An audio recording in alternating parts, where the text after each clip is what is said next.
I 5 Stelle sta rallentando sull'autonomia perché i 5 Stelle stanno guardando solo al consenso elettorale e non agli obiettivi. Il segretario veneto della Lega, Darè, non usa giri di parole parlando di autonomia e della posizione dei 5 Stelle.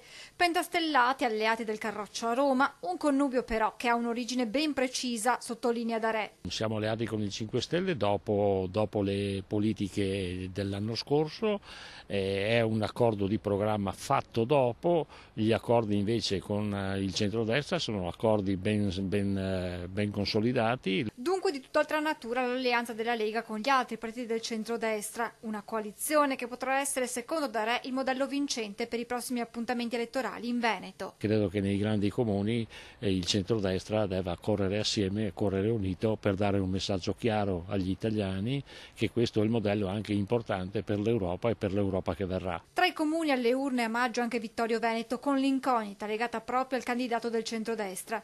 Darè 2 settimane fa ai nostri microfoni aveva detto di essere a disposizione della città ma che si dovevano tirare ancora le fila all'interno del partito. Penso di aver trovato la quadra anche su Vittorio Veneto, saremo più espliciti fra qualche giorno. Dunque ancora una settimana, poi verrà ufficializzato il nome del candidato. Prima però Darè potrebbe essere atteso da un altro appuntamento, quello con l'elezione della nuova segreteria. Ho fatto il mio lavoro, ho fatto 3 anni di segretario nazionale, ho cercato di portare i risultati possibili e immaginabili assieme a tutti quelli che sono i miei collaboratori. È chiaro che il pallino è in mano al segretario federale Matteo Salvini. Se il segretario federale chiama Giannatoriio Darè cosa risponde?